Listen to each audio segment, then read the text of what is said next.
네, 우리 할렐루야 한번 인사드리겠습니다. 할렐루야.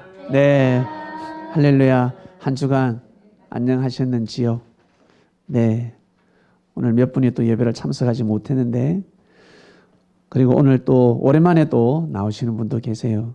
우리 부원장님은 많이 아프셨습니다. 아픈 몸을 이끌고 또 회복하셔서 나오셨어요. 오늘도 예배를 이렇게 드리게 되었습니다. 지난주 말씀의 주제가 뭐였죠? 예, 기억하시네요. 큰 정성과 작은 정성이었습니다. 우리가 보는 큰 정성과 하늘이 보시는 큰 정성은 달랐다라는 말씀입니다.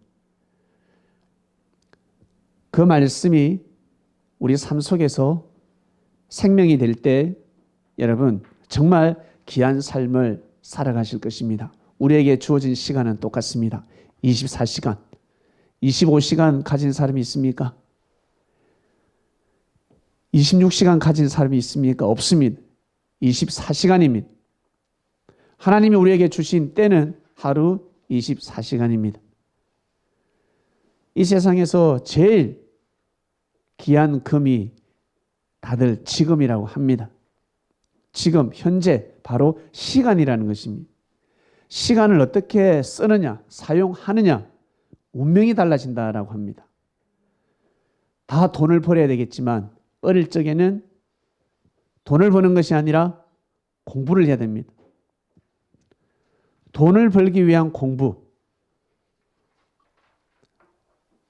학문이 있을 것이고, 그리고 스포츠가 있을 것이고, 의학이 있고, 문화예술, 정치 할 것 없습니다. 준비를 해야 됩니다. 그것이 돈입니다. 우리 사람들은 보이는 그 동전, 지폐, 현금만 돈이라고 생각하는데 알고 보니 아니더라는 거예요. 우리 젊은이들은 잘 모릅니다. 지갑에 있는 돈이 최고지만 우리 나이 드신 분들, 여기 어머니, 아버지들이 앉아 계시는데 인생을 살아보신 분들은 무엇이 돈인지, 얼마나 귀한 돈인지를 알게 됩니다. 알고 보면 바로 시간이었습니다. 청춘이라고들 이야기를 합니다. 청춘을 돌려주면 좋겠다라고 하십니다. 우리 젊은이들은 아직 늙지 않았기 때문에 그냥 믿고 가는 것입니다. 믿음이 정말 중요합니다. 지난주 말씀을 통해서 큰 정성은 이것이구나. 우리가 보기에는 하찮게 여길 수밖에 없는 가난한 가부였습니다. 그 동전, 엽전 한두 개를 넣었는데 부자들은 비웃지 않겠습니까? 헌금 많이 하는 사람은 비웃는다는 거예요. 그런데 주께서는 뭐라고 하셨냐면 저 부자들보다 저 가난한 가부가 더 큰 헌금을 하였다라고 해버렸습니다. 우리는 많은 지식을 습득하고 좋은 인생을 살다 보니까 이 말씀이 충분히 이해가 가지만 2000년 전에는 이 말씀은 여러분 충격적인 말씀입니다. 그 누가 이런 말씀을 할 수가 있겠습니까? 엄청난 말씀을 하신 것입니다. 2000년 전의 말씀이에요. 우리가 지금 어떻게 살아갑니까? 2000년 전에 선포된 말씀을 듣고 살아가고 있다고요. 이 시대, 21세기 이 시대, 우리가 어떤 사람들인데 이 스마트폰을 만드는 시대인데, 네? 마이크를 가지고 예배를 드리는 시대입니다. 그런데 2000년 전에는 우리가 여러분 어떻게 생각하겠습니까?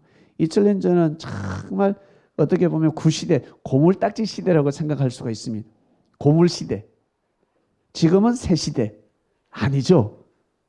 알고 보니까 2000년 전 시대가 고물딱지 시대가 아니라는 것입니다. 그때가 바로 새시대라는 거예요. 늘 어떤 단체에서 주장하는, 종교단체에 주장하는 새하늘과 새 땅. 지금이 새하늘과 새 땅의 시대가 아니라 이미 2000년 전에 새하늘과 새 땅의 시대가 열렸다는 거예요. 엄청난 역사가 시작되었습니다. 그래서 우리는 그 말씀을 통해서 이 시대 21세기를 살아갑니다. 저는 주님의 말씀이 없이는 이 시대를 감당하기 힘듭니다. 먼저 우리 부모님을 효도할 수 없습니다. 그리고 저희 아내와 그리고 아들들을 품을 수 없습니다. 그리고 여러분과 하나 되어서 예배를 드릴 수 없습니다. 성도들을 품을 수 있는 자신이 없습니다. 하나님의 말씀이 없이는 할 수가 없어요.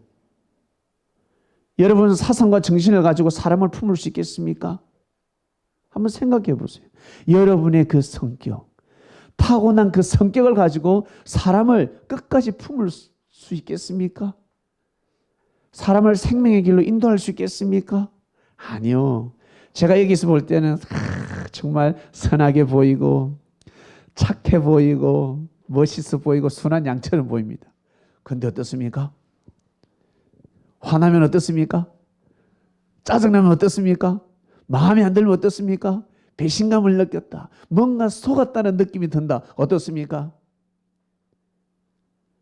염소 저리 가라지 않습니까? 양이 아니라고 염소 저리 가라 될 것입니다. 우리는 그러한 성품을 가지고 있습니다. 그러한 우리가 이렇게 예배를 드리고 있고 우리가 주의 말씀은 곧 하나님의 말씀입니다. 하나님의 말씀, 하나님은 어떻게 말씀하시는지 이 자리에 들으러 왔습니다. 2000년 전 이미 선포가 되었습니다. 우리는 보이는 물질로 큰 정성과 작은 정성을 기준을 삼는데 하늘은 그것이 아니구나. 그 사람의 형편, 그 사람의 환경, 그 사람의 분수, 그 사람의 능력, 그것을 보고 하늘은 다 저울질 하시는구나. 그래서 군뱅이도 구르는 재주가 있는 것입니다. 맞구나.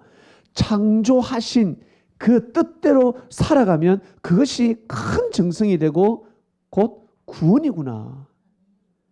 그런데 무지한 자들은 토끼처럼 거북이를 놀린단 말이죠.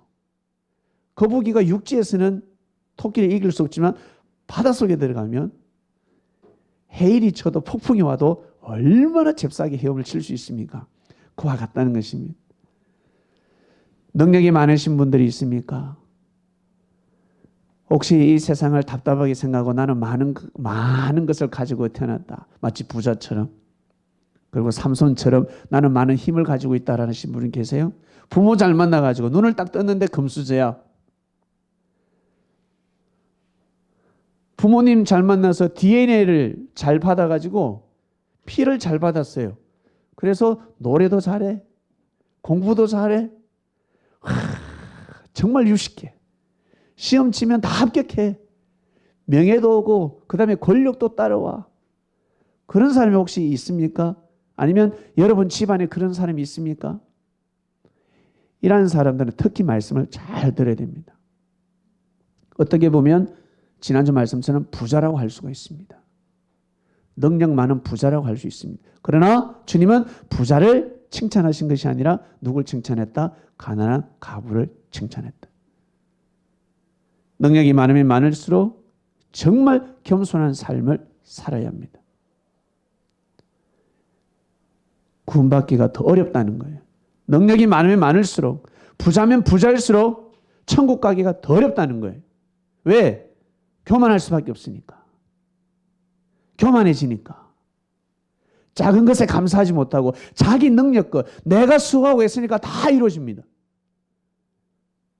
공부 못하는 사람은 점수 잘 받으면 하나님 감사합니다 하는데 공부 잘하는 사람은 성적 잘 받아도 하나님 감사합니다라고 할 수가 없습니다. 왜? 자기 능력껏 실력껏 했기 때문에. 서서히 교만해지기 시작하는 겁니다. 그것이 나중에는 큰 죄가 될 수가 있습니다. 이것을 안 유대인들은 태교를 얼마나 잘했는 줄 아세요? 태교를 정말 잘했습니다. 수천 년 전부터 하나님의 말씀으로 태교를 했습니다. 우리 민족은 그런 민족이 아닙니다. 태교를 그렇게 하지 않았습니다. 그런데 유대인들은 아브라함의 하나님, 이삭의 하나님, 야곱의 하나님. 이들이 애굽의 속국일 때도 태교를 율법으로 했습니다. 바벨론의 포로로 잡혀갔을 때 종들이 노예가 태어나도 그 아들, 딸 뱃속에 있을 때 어떻게? 율법으로 태교를 했습니다. 아예 이 DNA가 달라요. 수천 년 동안 이 뱃속에 있는 아이를 내 생각과 사상과 정신으로 태교를 한 것이 아니라 율법으로 태교를 했단 말이에요. 그러니 이 아이들은 어떤 인물로 이 땅에 태어나겠습니까? 위대하지 않겠습니까? 이건 말하지 않아도 위대합니다. 역사가 증가하고 있습니다. 결국 유대인들이 세상을 경영하고 있습니다. 나아가서 2000년 동안 그리스도인들이 뱃속에서 태교하고 있습니다. 아브라함, 이삭, 야곱의 하나님을 뛰어넘어 예수 그리스도의 하나님으로 하나님의 말씀으로 태교를 하고 있습니다. 그러니 지금 어떻습니까? 유대교에서 그리스도인으로 바뀌고 있잖아요. 그죠? 탈바꿈하고 있는 것입니다. 이처럼 이렇게 여러분 하나님의 말씀이 대단한 것입니다. 그러니 여러분 우리가 매주 예배드리는 이 말씀이 분명 우리에게 생명이 될 줄로 믿습니다. 지난주 말씀을 잘 생각하셔서 교회에서 헌금하는 그 금액에 따라서 사람을 절대 판단해서는 아니 될 것입니다. 그리고 우리 바이블 미디어 교회의 제일 중요한 제일 큰 헌금은 바로 시간입니다. 시간을 하나님 앞에 드리는 것입니다. 시간을 예배 드리는 것도 지금 이 시간 여러분 하나님 앞에 드리고 있습니다. 하루의 시간을 11조라고 표현하면 2시간 24분입니다. 2시간 24분을 꼭 하나님 앞에 한번 드려보시길 바랍니다. 좋은 생각을 하시고 밥 먹을 때 식사기도 멋지게 하는 사람들 있죠. 저 그런 사람 많이 봤습니다. 식사하기 전에 주여 하나님 아버지 감사합니다. 빨리 먹어야 되는데 기도를 얼마나 길게 하는지 거룩하게 합니다. 그래 먹으면서 먹다가 전화 받으면 썽을 내고 짜증을 내고 그리고 밥 먹고 나서 일할 때는 썽내고 짜증내고 이간질하고 그건 식사 기도가 아닙니다. 그건 진정한 식사 기도가 아닙니다. 만약에 내가 하나님 감사히 먹겠습니다. 이 말을 못하고 밥을 먹었어요. 밥을 먹었는데 감사한 마음으로 먹습니다. 너무 맛있다. 너무 감사하다. 이모 고마워요. 너무 맛있어요. 그리고 이 영양소가 다 소멸되기 전까지 정말 선한 마음으로 삶을 살아가면서 일을 합니다. 그게 진짜 식사 기도입니다. 근데 주여 감사히 먹겠습니다. 일용할 양식을 주시니 너무 감사합니다. 아멘. 예수님을 기도하고 나서 먹을 때 맛이 왜 이렇지? 간이 왜 이렇지? 그리고 막 사람을 핍박, 사람을 욕하고 그는 식사 기도가 아니라는 것입니다. 저는 예수님한테 그렇게 배웠습니다. 오늘 말씀은 넘어갑니다. 항상 꼭 큰 정성을 들이시길 바랍니다. 오늘 말씀 새롭게 하라입니다. 사랑하는 그리스도인 여러분, 지금 한 주간 지금 대한민국이 어수선합니다. 바이블 미디어 우리 성도들은 누누이 아시겠지만 모이면 정치 이야기는 삼가를 하고 있습니다. 저희 집에도 여당 야당으로 나눠져 있습니다. 표 찍을 때 마찬가지입니다. 여당 야당으로 나눠져 있습니다. 존중해야 됩니다. 야! 아버지가 이러니까 엄마가 이러니까 이거 찍어. 그건 공산주의죠. 공산주의가 되는 것입니다. 공산주의가 그냥 공산주의인 줄 알았어요. 이런 사상을 가진 사람이 정치를 하면 독재를 하는 것입니다. 내가 다 맞아. 야! 4번 찍으라. 다 4번 찍어야 돼. 그런 사람이 정치를 하면요 독재를 한다고요. 아닐 것 같죠. 그래서 하나님께서 그런 사람에게 정치의 능력을 안 주시는 것입니다. 네가 그 자리에 가면 연산군이 될 것이다. 이 시대에 연산군이 되니까 못 가게 하는 거예요. 그나마 하나님이 고르고 골라서 그 자리에 지금 사람들이 가 있습니다. 우리보다 다 능력이 뛰어난 사람이 저 국가기관에 가 있단 말이에요. 악을 행하니까, 잘못하니까, 실수하니까, 부조리를 저지르니까 우리보다 못하는 것 같죠? 아니요. 우리보다 더 잘해요. 특히 축구 경기 볼 때 어떻습니까? 우리 아버지가 어떤 줄 아세요? 어이구 저것도 못 넣나 그래요. 국가대표 월드컵 축구할 때 보면요, PK 할 때 못 넣잖아요. 그럼 우리 아버지가 막 오라통이 터지면 어떻게 저걸 못 넣냐고 막 그래요. 그럼 제 어머니가 당신이 넣어보소 그래. 우리 아버지는 못 하거든요. 그냥 막 그렇게 욕을 할 수밖에 없어요. 그게 우리 사람입니다. 그러나 그 자리에 가면 달라지는, 자리가 사람을 만든다는 말이 있습니다. 딱 그 자리에 가는 순간, 명예와 권력이 따르는 순간 여러분, 더 횡포를 부릴 사람들이 이 자리에 많이 앉아 계십니다. 그래서 우리를 그쪽으로 인도하지 않으신 하나님께 감사를 드립니다. 나라가 어수선합니다. 여러분, 중요한 것은 무시무시한 그 명령이 선포되었음에도 불구하고 유혈 사태가 일어나지 않았다는 것입니다. 저는 이것에 너무너무 하나님께 감사함을 드립니다. 전 세계가 이 대한민국을 보면서 누구에게 고개를 숙인다? 정치인에게 고개를 숙인다? 국민에게 고개를 숙인다?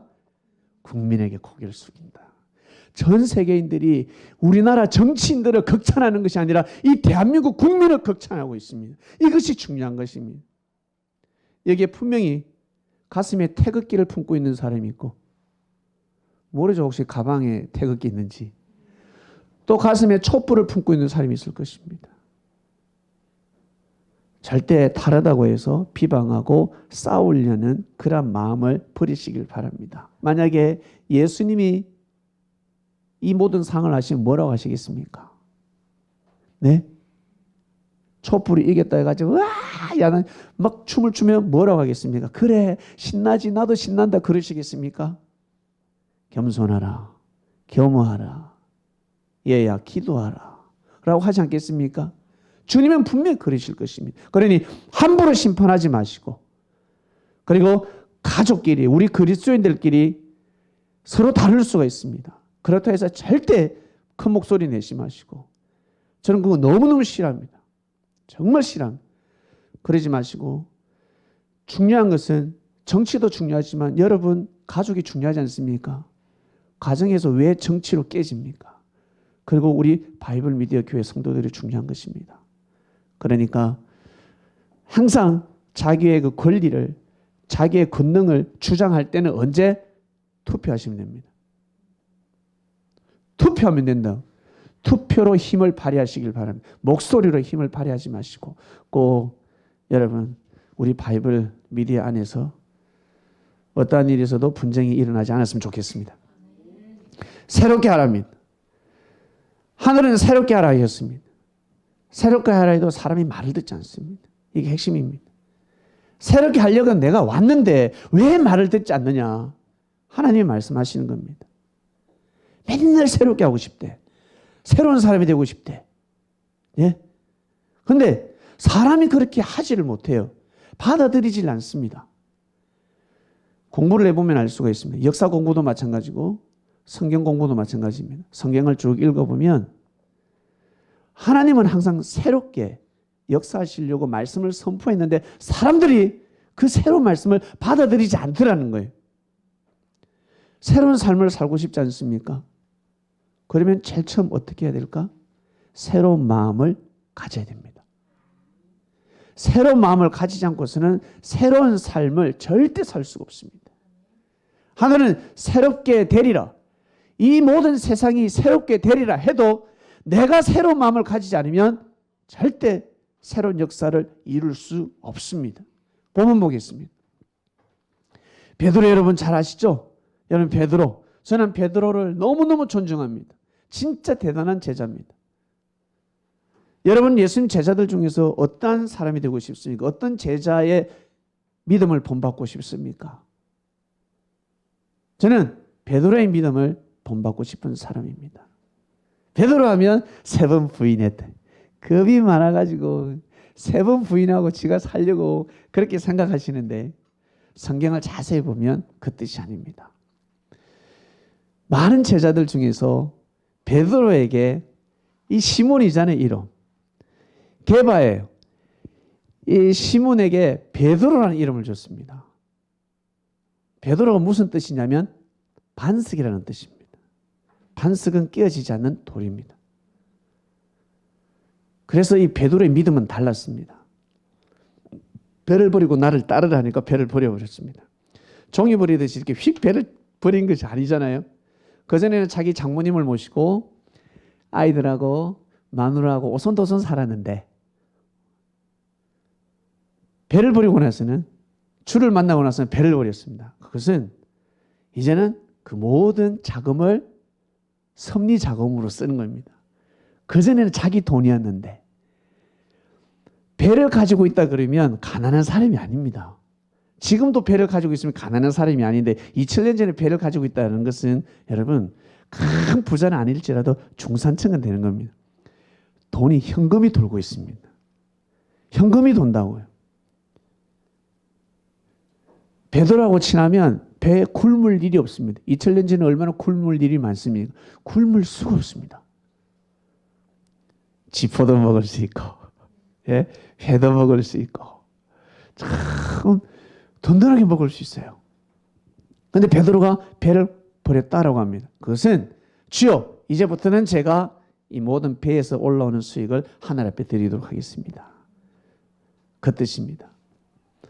그리고 베드로가 여러분 성격이 얼마나 대단하냐면 칼을 늘 차고 다녔습니다. 겁이 많아서가 아니라 주를 지키기 위해서입니다. 칼을 차고 다녔고 그리고 예수님이 제자들을 모아놓고 이제 예수님은 아시잖아요. 우리 부모님들도 마찬가지. 자식을 딱 낳아서 길러봤어요. 길러보니까 어떻습니까? 아유 이놈의 아들 때문에 내 명대로 못 살겠다. 그죠? 내가 이 아들놈만 아니면 내가 오래 살 것 같은데 그리고 이놈의 아들놈 때문에 내가 부은 적금 날라가겠네. 이 딸 때문에 내가 고생스럽겠다. 마음고생을 많이 하겠다. 아들, 딸을 딱 보면 알 수가 있습니다. 그것처럼 우리도 그렇게 알진데 주께서 모르시겠습니까? 주께서 오셔서 역사를 감행하실 때 정말 신나게 복음을 전하셨습니다. 그러나 가면 갈수록 어때요?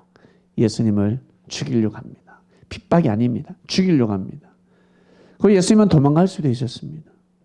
다른 곳에 가서 복음을 전할 수도 있었습니다. 그러나 예수님은 죽음을 택하십니다. 하나님이 십자가의 길을 가라라고 말씀도 하시지 않으셨습니다.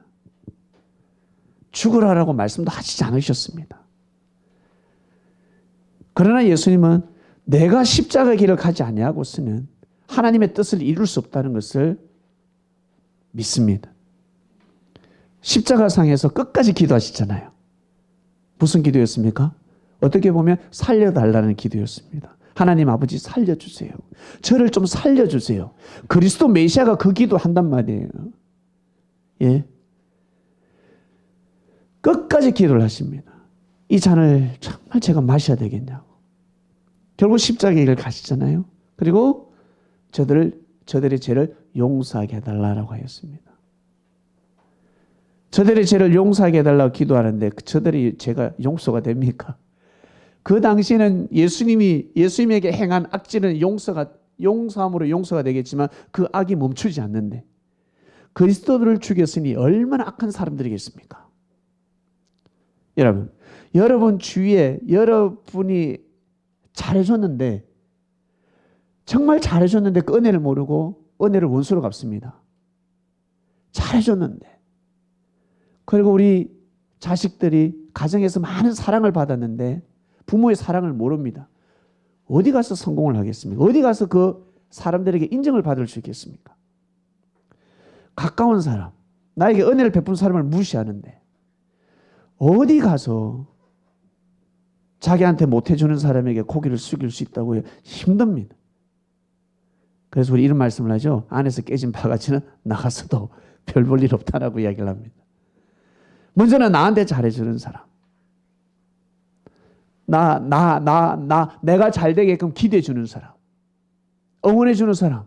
그들에게 무조건 고개를 숙여야 됩니다. 그 사람이 실수를 할지라도, 잘못을 할지라도, 네, 모든 죄를 덮어야 합니다. 왜? 그게 축복의 근원입니다. 나한테 잘해주지도 않았어. 나한테 평소에 잘해주지도 않은 사람이, 그 사람이 나한테 실수 안 한다고 해서, 잘못 안 한다고 해서 그 사람한테 마음이 쑥하면 안 된단 말이에요. 나한테 실수를 하고 좀 잘못을 해도 나한테 잘해줄 사람이 있을 거 아닙니까? 그런 사람을 절대 놓쳐서는 아니 됩니다. 절대 놓치지 마시길 바랍니다. 결국 예수님은 그 당시에 하나님의 섭리 역사를 볼 때 십자가의 길을 갈 수밖에 없었습니다. 그리고 예수님이 십자가의 길을 가지만 제자들은 십자가의 길을 가면 돼요, 안 돼요?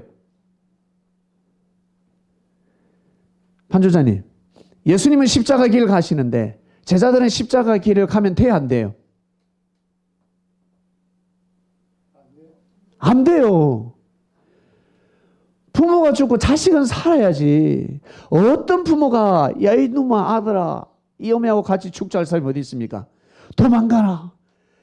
36개 도망가. 너는 살아야 돼. 전쟁 나도 마찬가지잖아요. 이 아버지는 죽어도 아들은 살아야 되잖아요. 배가 침몰합니다.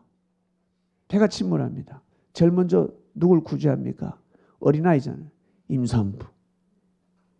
임산부 여자라서가 아니라 이 아이 때문에 어린아이들을 먼저 구제시킨단 말이에요. 그만큼 똑같은 생명이지만 그 어떠한 그 위기일 때, 그 어떠한 상황일 때 그 생명의 값은 달라지는 것입니다. 그게 왜 이렇게 불공평해? 아니 왜 어린아이가 먼저 살아야 돼? 아 나부터 먼저 살고 싶어. 아저씨가 막 소리 지르면 무지한 거죠. 똑같은 생명인데 왜 아이 먼저 살아야 돼요? 이렇게 말하면 대화가 되지 않는 사람입니다. 죽어보실 때 예수님은 십자가에, 나는 십자가의 길을 가더라도 이놈들은 살아야 되는 거예요. 이들은 살리기 위해서 계속해서 말씀을 가르칩니다. 그 당시에는 문서가 없었습니다. 진짜 중요한 말씀은 기록하지 않습니다. 구전으로 이어집니다. 옛날에는 그랬습니다. 지금도 마찬가지. 아주 중요한 내용은 암호로 딱 사용을 합니다. 극비문서는요. 못 보게 합니다. 비밀입니다. 그 당시에 하나님의 말씀은 아무나 볼 수가 없었습니다. 그리고 예수님이 오신 말씀을 사람들이 외우기 시작합니다. 계속해서 우리나라 선교사들이 성경책을 처음에 못 가지고 들어올 때 어떤 선교사는, 우리 조선인은 어떻게 해요? 중국에서 사복음서를 달달달달 외워서 이 나라에 들어왔다 했습니다. 검열하거든. 압록강에서 막 뒤져요. 혹시 서학을 가지고 있지 않는지, 서책이 있는지, 두루마기가 있는지 없는지 다 뒤져요. 없어요. 어디 들어있다? 여기 들어있다. 여기. 머리 나쁜 사람은 아무리 봐도 압록강 건너기 밤새도록 외웠는데 압록강 건너는 순간 뭐더라? 주께서 뭐라고 하셨더라? 기억을 못하지. 그 사람들의 인부가 아니고 천만다행입니다. 제가 그 시대에 안 태어나서 그런 인물을 가진 사람이 있었단 말이에요. 참 신기하죠. 조선에 이렇게 복음이 들어왔습니다. 예수님이 베드로에게 그리고 제자들에게 가르쳐요. 말씀을 가르칩니다. 이 말씀은 땅끝까지 간다. 믿으라. 그리고 내가 하나님의 아들이 맞다. 그리고 너희들도 하나님의 아들이다. 진짜다. 내가 하나님의 아들이라는 거 믿니? 구약에 예언되어 있는 그 임마누엘이라고 믿니? 믿는다는 거예요. 계시받았다는 거예요. 음성을 들었다는 거예요. 그래? 그러면 너희들도 하나님의 아들이야. 믿자. 내가 먼저 십자가의 길을 간다. 내가 먼저 하나님 보좌에 간다. 그 다음 너희들도 올 것이야. 그럴 때 베드로가 팍 튑니다. 절대 못 갑니다. 예수님을 십자가의 길로 절대 보낼 수 없습니다. 그 어떤 놈이 예수님 몸에 손대면 제가 가만두지 않겠습니다. 라고 합니다. 그때 옆에서도 저도 마찬가지. 그 누가 감히 우리 선생님을 손댄단 말입니까? 우리가 가만히 있지 않겠습니까? 베드로야, 그리고 제자들아, 내가 짊어져야 될 십자가가 있고 너희들이 짊어져야 될 십자가가 있다. 십자가가 달라. 그리고 너희들이 생각을 부인해라. 지금 잘못된 생각을 하고 있는 거야. 부인해라. 부인하지 않고서는 하나님 나라의 뜻을 이룰 수가 없다라고 이야기를 합니다. 자꾸 부인하라고 가르칩니다. 여러분, 우리가 신앙생활할 때 어떻습니까? 우리의 생각을 부인해야 될 때가 많지 않습니까? 우리의 생각을 부인해야 되는 거예요. 내가 볼 때는 내 생각이 맞는 것 같은데 하나님의 뜻을 이루기 위해서는 내 생각이 틀렸어요.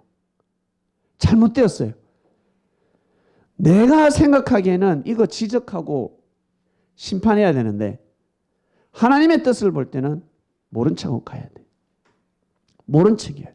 이 말을 해야 되는데 저 형제가 지금 잘못한 것을 내가 말을 하고 이 소문을 내야 되는데 입이 건질건질해서 참지를 못하겠어요. 그러나 하나님의 뜻을 볼 때는 모른 척하라라는 것입니다. 함구하라. 대신 기도해줘라. 미치는 거예요 이게. 이게 누구의 마음? 아빠, 엄마의 마음. 그 마음이 없이는 하나님의 뜻을 이룰 수가 없습니다. 여러분, 변비 걸리신 분들, 화장실에 가서 오래 앉아 계시는 분들 어떻습니까? 오랜만에 슉 나왔습니다. 평소에 안 나오다가 그 물질을 쳐다봐요, 안 쳐다봐요? 너무 기분 좋아서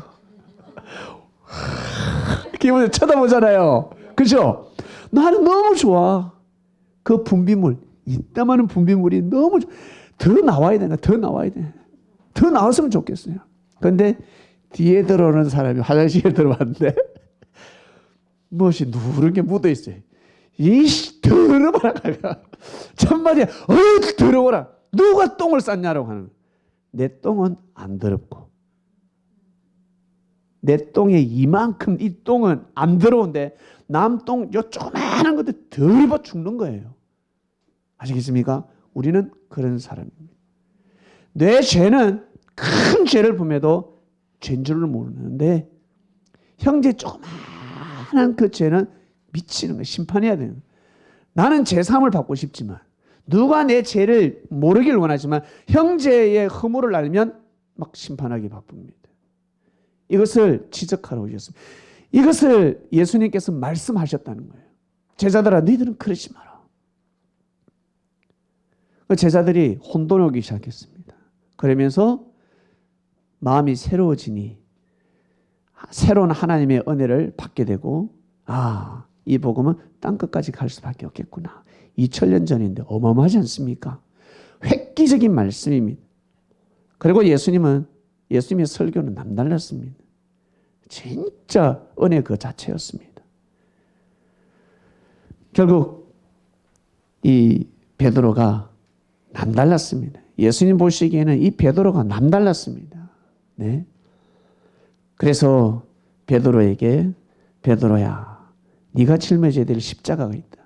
내가 짊어져야 될 십자가가 있고 네가 짊어져야 될 십자가가 있다고 합니다. 결국 그 날이 왔습니다. 겟세마네 동산에 베드로를 잡으러 왔습니다. 예수님을 잡으러 왔습니다. 베드로도 함께하고 제자들이 함께했습니다. 천부장이 왔습니다. 성경을 잘 한번 보시길 바랍니다. 천부장이 와서 베드로를 잡으러 왔습니다. 흉측한 흉기를 들고 왔습니다. 또 도망갈 것 같거든. 예수님은 늘 도망 잘 다녔으니까. 돌을 던지면 도망 다녔으니. 그리고 돌발상이 발생할 거니까 누군가 대적을 하면 충분히 죽일 수도 있고 도망가는 자들을 죽일 수도 있고. 그러니 그 겟세마네 동산은 이제 무덤이 되는 날이었습니다. 그러나 하늘에 성령께서 함께 하십니다. 놀라운 일이 일어납니다. 예수님이 도망갈 줄 알았는데 도망가시지 않고 선뜻 몸을 내어줘 버렸습니다. 내가 예수다 해버렸습니다. 그러니 작전이 미스가 난 거예요. 원래는 도망가는 자들을 포박하고 죽여도 좋다 하였습니다. 그런데 예수님은 그걸 아시는 겁니다. 선뜻 몸을 내어줬습니다. 바로 몸을 내어주고 제자들을 살립니다. 나 잡으러 오지 않았냐. 그때 베드로가 칼을 뽑아서 말고의 길을 잘라버립니다. 베드로가 칼을 뽑아서 천부장의 그 하소인의 길을 잘라버렸습니다. 천부장이면 지금으로 치면 여러분 별 한 두세 개 되는 사람입니다. 군단장급입니다. 근데 그 사람 앞에서 칼을 뽑았다. 살 수 있습니까? 없습니까? 불과 몇십 년 전 민주화 운동할 때 칼을 뽑으면 죽습니다. 그 당시에 대학생들이 돌을 던져도 곤봉에 맞아서 총칼에 찔려 죽는 시대였는데 칼을 뽑았다. 가만히 있겠어요? 계엄군들이 광주에서 얼마나 많은 사람이 죽었는데 별님 아시죠? 많은 사람이 죽었어요. 칼을 뽑으면 죽는 거예요. 살 수가 없습니다. 그런데 베드로가 칼을 뽑아서 그것도 길을 잘랐는데 베드로는 살았습니다. 누가 살려주셨다? 예수님이 살려주셨다.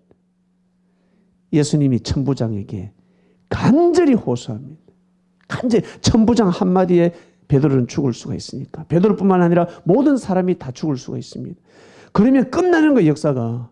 예수님도 죽고 베드로도 죽고 제자들이 죽으면 끝나는 겁니다. 왜? 하나님은 사람을 통해서 역사하시기 때문에. 사람이 없는데. 여러분, 남자밖에 없는데 애를 어떻게 낳아?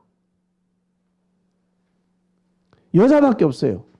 남자가 없는데 애를 어떻게 낳아? 남자 여자가 있어야지.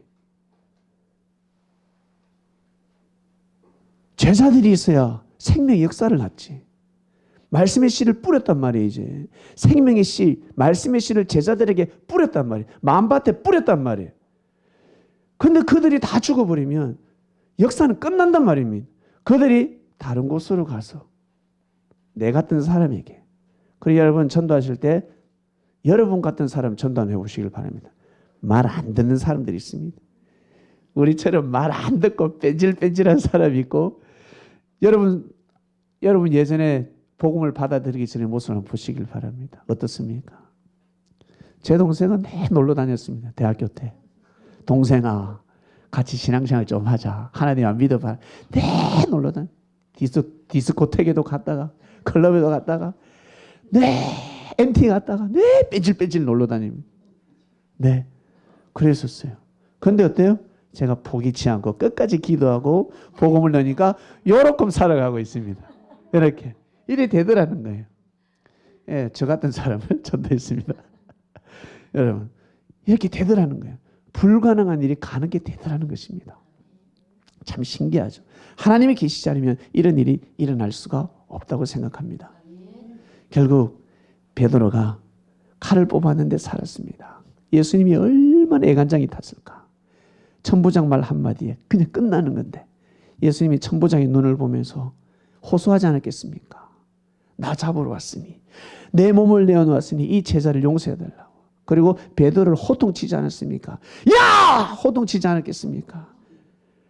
칼을 들면 칼로 망한다 하지 않았냐? 칼을 내려라 하지 않았겠습니까? 겟세마네 동산이 우렁 찼을 것입니다. 그러니 천부장이 심판을 줬습니다. 왜? 자기 스승이 제자를 심판해버리니까 정신이 번쩍 드는. 결국 베드로는 살았습니다. 여러분, 여기에서 베드로가 겁이 많으면 절대 칼을 뽑을 수 없다. 이것을 주목하셔야 됩니다. 성경을 읽으면서 왜 이걸 못 깨닫습니까? 베드로가 겁이 많으면 절대 칼을 뽑을 수 없습니다. 반석이기 때문에. 저는 베드로를 딱 생각하면 글라디에이트 막시묵스가 생각이 납니다. 그런 자입니다. 호랑이하고도 싸울 수 있는 사람. 화살이 몸에 들어와도 포기치 않고 싸우는 사람. 그런 무사 같은 정신을 가지고 있습니다. 그 다음 볼까요? 예수님이 이제 끌려갑니다. 대제사장 집에 끌려갈 때 도망간 제자들은 성경에 기록되어 있지 않습니다. 그리고 예수님이 잡혀가다가 한 제자가 헛배 입을, 지금으로 치면 바바리 코트, 민크 코트 입고 폼자고 딱 오다가 잡혔습니다. 저 제자 아니냐 했을 때 그걸 벗어 던지고 발가보고 도망갔다고 성경 기록하고 있습니다. 그 제자 이름도 기록되어 있지 않습니다. 그런데 꼭 베드로만 기록되어 있습니다. 베드로가 그 대제사장 집에 제 발로 찾아 들어갑니다. 거기가 어떤 곳인데 예수님이 밤새도록 새벽 이슬 맞을 때가 지금 고문받는 장소인데 거짓 증거 만들고 고문하는 장소인데 거기에 들어갔습니다. 여러분, 겁이 많으면 들어갈 수 있겠습니까? 베드로가 겁이 많으면 그 장소에 들어갈 수 있겠어요? 절대 못 들어갑니다. 모닥불에 앉아서 베드로는 막 울분이 터지지 않겠어요? 그리고 기도하지 않겠습니까? 어떤 생각을 했을까? 그러다 베드로는 깨닫습니다. 내가 살아야 되겠구나. 저 잡놈들을 내가 원수 갚을 수 있는 방법은 내가 사는 거구나. 내가 여기에서 칼을 뽑든지 혈기를 부리면 안 되는 거구나. 내가 부인해야 되는구나. 주께서 말씀하셨듯이 부인해야 되는구나. 그 환경을 확 바뀌어버립니다. 결국 딱 3번 부인하게 됩니다. 주님이 너는 3번 부인할 것이다. 그 말씀을 예언을 이루게 되는 겁니다. 그리고 베드로가 가슴이 미어지는 것입니다. 그때가 어떻게 이렇게 맞았던 거? 너 제자 아니냐? 너 그와 같이 있지 않았냐? 아니라 나도 처음에는 메시아인 줄 알았다. 그런데 알고 보니까 아니더라. 나는 이미 배교했다. 나는 그리스도인이 아니다. 나는 유대인이다. 3번 부인하게 됩니다. 그러한 베드로였습니다. 그러한 베드로. 베드로의 사역은 이랍니다. 예수님은 이것을 다 알고 계셨습니다. 우리도 사람을 보면 앞날을 볼 수가 있는데 저 녀석 저거 성공하겠다. 저 녀석은 아무리 해도 안 돼. 저 녀석은 요리해도 안 돼. 야, 저 녀석 오래 못 살겠다. 왜? 늘 음주운전하는데. 술만 먹으면 운전대를 잡는데 저 큰 사고, 아이고야 낭패나가다. 저 집안이 망하겠다. 딱 보면 알 수가 있습니다. 회사에서 일하면 어떻습니까? 저 잘린다. 저 회사에서 분명히 잘린다. 뺀질뺀질하거든. 일을 제대로 하지 않아. 상사가 못 보는 거 가지고 다 보고 있습니다. 우리도 그럴지인데 주께서 보시면 딱 아시는 겁니다. 누가 반석인지, 누가 큰 뜻을 이룰 짠지, 누가 실족하고 누가 배신할 짠지 예수님 아시는 거. 그러나 예수님은 끝까지 동일한 사랑으로 다 품어주셨습니다. 하나님처럼 동일한 사랑을 베풀어 주셨습니다. 이거 진짜 위대한 사랑입니다. 알면서 끝까지 가룟 유다를 품어주고 사랑해 주셨지 않습니까? 이러한 베드로가 대답을 합니다. 보소서, 우리가 모든 것을 버리고 주를 쫓았나이다. 그런지 우리가 무엇을 얻으리까? 이 말씀을 왜 합니까? 예수님이 그랬거든. 부자가 천국 가는 것보다 낙타가 바늘기에 들어가는 게 더 쉽다 해버렸습니다. 우와, 그러면 아무도 천국 갈 사람이 없네. 그 바늘기가 여러분 집에서 옷 깁는 바늘기가 아니라 그 시대 이스라엘 성문 중에 한 8개 성문이 있는데 한 문의 이름이 바늘기라는 게 있습니다. 쪽문이 있었습니다. 낙타가 무릎을 꿇어야지만이 통과할 수 있는 그 문이 있었습니다. 그런데 낙타가 짊어지고는 절대 그 바늘길을 통과할 수가 없습니다. 한마디로 모든 그런 물질이나 죄의 짐을 내려놓아야지만이 그 문을 통과하듯이 천국 문을 통과한다는 뜻입니다. 그래서 아니 그러면 누가 천국 갈 수 있습니까 예수님 했을 때 사람으로서는 불가능이지만 하나님으로서는 능치 못할 일이 없다라고 말씀하십니다. 그러면서 베드로가 묻는 거예요. 예수님, 우리는 다 버리고 쫓았다는 거예요. 다 버리고 쫓았습니다. 주를 쫓았습니다. 우리는 무엇을 얻었겠습니까? 진실로 너에게 이르노니 세상이 새롭게 되어 인자가 자기의 영광의 보좌에 앉을 때 나를 쫓는 너희도 12보좌에 앉아 이스라엘 12지파를 심판하리라 하였습니다. 예수님은 그냥 이 심판이 그냥 심판이 아닙니다. 사랑의 심판입니다. 끝까지 품고 죄를 용서해 주며 천국 길로 인도하려고 하는 바로 심판입니다. 그리고 세상이 새롭게 된다 했습니다. 세상이 새롭게 된다. 이미 여러분 이 세상은 새롭게 시작되었습니다. 2000년 전에 새로운 말씀이 선포가 되었고 새롭습니다. 사람이 부족하고 사람이 못날 뿐이지 이 세상은 너무너무 새롭습니다. 자연 속에 한번 가보세요. 산에 한번 가보세요. 바다에 한번 가보세요. 너무너무 새롭지 않습니까? 만물을 접하면 마음이 새로워집니다. 그런데 사람을 만나면 마음이 새로워지지 않습니다. 그러나 좋은 사람을 만나면 마음이 새로워집니다. 내 마음에 드는 사람을 만나면 새로워집니다. 근데 얼마 또 못 가. 사랑도 얼마 못 가. 남자의 사랑도 얼마 못 가고 여자의 사랑이 평생 갈 줄 알았는데 3년을 못 넘기네. 남자를 향한 사랑이 3년을 못 넘기네. 어떤 사람은 1년을 못 넘기고 어떤 사람은 10년, 20년 넘기는 사람도 있죠. 물질도 어때요? 직장도 내가 원하는 뜻을 이뤘을 때 다 새로운 삶을 살 줄 알았는데 결국 어떻게 돼요? 그 새로움이 끊어지더라는 것입니다. 내가 이 남자와 결혼하면, 내가 집을 구하면 새로운 삶을 살 줄 알았는데, 이사 가면, 내가 병이 나으면 새롭게 될 줄 알았는데, 내가 참 명품백 하나만 사면 내가 새롭게 살 수가 있어. 좋은 차만 있으면 내가 새롭게 한번 인생을 출발하자. 안 되더라는 겁니다. 얼마 가다가 멈추게 되는 것입니다. 왜? 어디에 중심을 두었기 때문에 알고 보니 그것이 새로운 게 아니었습니다. 내 생각은 새로운 게 아니었습니다. 여러분, 하나님의 생각을 꼭 받아들이시길 바랍니다. 하나님의 말씀이 새로운 겁니다. 우리가 이렇게 예배드리는 것이 새로운 것입니다. 새로운 문화를 접하고 있습니다. 예배드리고 나서 재수 없는 것 같아. 이런 사람 없을 거예요. 예배드리면 뭔가 평온합니다. 뭔가 은혜가 있고 감동이 있고 뭔가 깨달음이 있고 그리고 참 위로가 된다. 왜냐하면 이 영적인 공기가 다르기 때문에 그렇습니다. 여기에서는 사리사욕이 아닙니다. 물질, 돈의 이해관계로 모인 곳이 아닙니다. 오직 하나님께 예배드리기 위해서 하나님의 말씀을 듣기 위해 모인 곳입니다. 그러니 얼마나 새로운 곳입니까? 고로 새롭게 할 수 있는 것은 바로 하나님의 말씀입니다. 하나님의 말씀을 내가 그 말씀을 집중할 때 새롭게 되고 나 같은 사람이 모였을 때 새로운 역사를 일으킬 수가 있는 것입니다. 그러면서 새로운 공동체를 형성하는 것입니다. 내 생각이 새롭지 않고서는 절대로 새로운 삶을 살 수가 없습니다. 마지막, 우리 정치인들, 특히 대통령은 무조건 십자가의 길을 가야 합니다. 국회의원들은 무조건 십자가의 길을 가야 합니다. 그리고 우리 여기 부모님들, 아버지, 어머니들 계시잖아요. 무조건 십자가의 길을 가야 됩니다. 근사님 맞아요, 안 맞아요? 우리 근사님도 어머니십니다. 오늘도 인천에서 오셨습니다. 1시간 넘게 달려오셨습니다. 바이블 미디어 응원해 주시려고. 먹을 거 잔뜩 챙기셔가지고. 그리고 우리 원장님은 강진구에서 또 달려오셨습니다.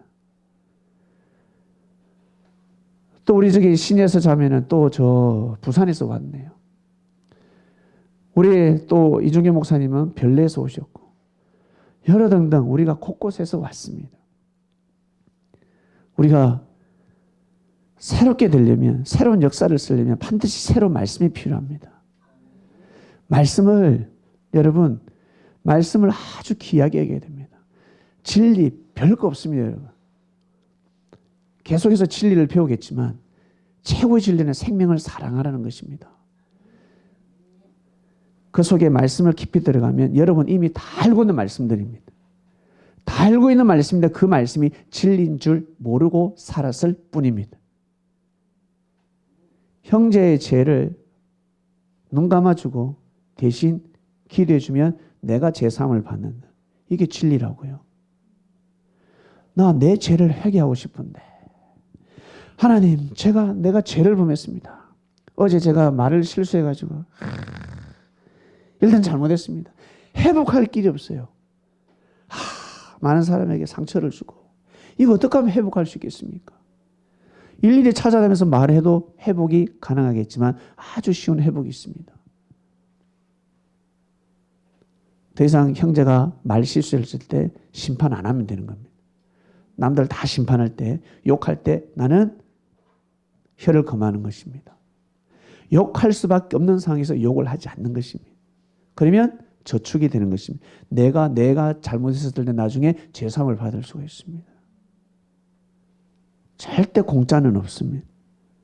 그러니 우리가 항상 감사 기도하고 회개 기도하고 예배 드리는 것, 이 기본 신앙 너무너무 중요한 것입니다. 이것을 절대 게을리하지 마시길 바랍니다.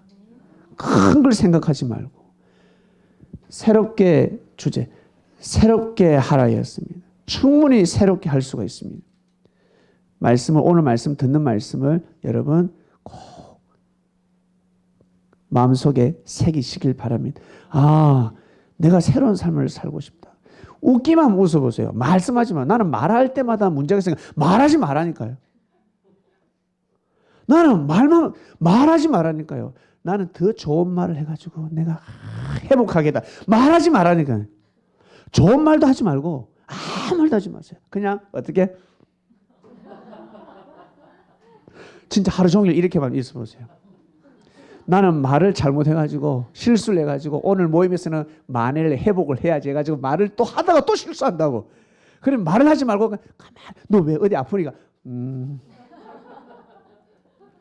그리고 계산할 때 내가 계산할게라고도 말도 하지 마세요. 지갑 딱 내가 그냥 다 회복돼 버립니다. 모든 것이 만회돼 버립니다. 맞습니까? 안 맞습니까? 이게 바로 진리입니다. 여러분, 우리가 다 알고 있는 말씀입니다. 오늘 말씀 여기까지 하겠습니다. 하나님 아버지 감사합니다. 새롭게 하라. 네, 우리는 21세기 이 시대에 살아가는 우리 이 시대 사람들인데 2000년 전의 말씀을 듣고 이 시대 2000년 전에 주의 말씀을 들어야지만 이 시대에 새롭게 살아갈 수가 있습니다. 정말 엄청난 말씀이 2000년 전에 선포되었습니다. 감사하고 감사합니다. 이 대한민국을 기억하소서. 무엇보다 우리 대한민국 국민들이, 전 세계인들이 우리 국민들에게 고개를 숙이게 되었습니다. 이 대한민국, 특히 저 북한이 이 대한민국을 우러러보고 제발 겸손하고 교만하지 아니하고 우리에게 손을 내밀게 하여 주시옵소서. 부디 저 38선이 무너지고 동쪽에서부터 서쪽에까지 그 무시무시한 그 폭탄들이 땅에 묻혀져 있습니다. 철조망이 세워져 있습니다. 그것이 다 무너져서 전 세계에서 제일 큰, 오염되지 않은 진짜 깨끗한 지구촌에서 제일 큰 자연 공원이 되기를 간절히 바라고 원합니다. 사랑과 평화의 공원이 되게 하여 주시옵소서. 그러면 전 세계인들이 이 대한민국에 몰려들 것입니다. 하나님, 이 대한민국을 꼭 기억하여 주셔서 지금 위기 상황일진데 하나님, 정말 이 대한민국이 새롭게 안정을 되찾기를 원합니다.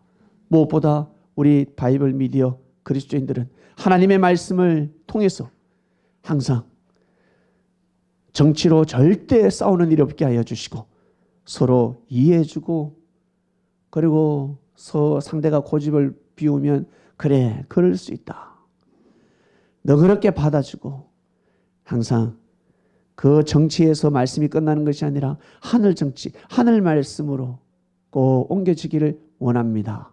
감사합니다. 귀한 말씀 들었으니 이번 한 주간 새로운 삶을 살게 하여 주시옵소서. 이 모든 기도 사랑하는 예수님의 이름으로 기도드립니다. 아멘. 아멘.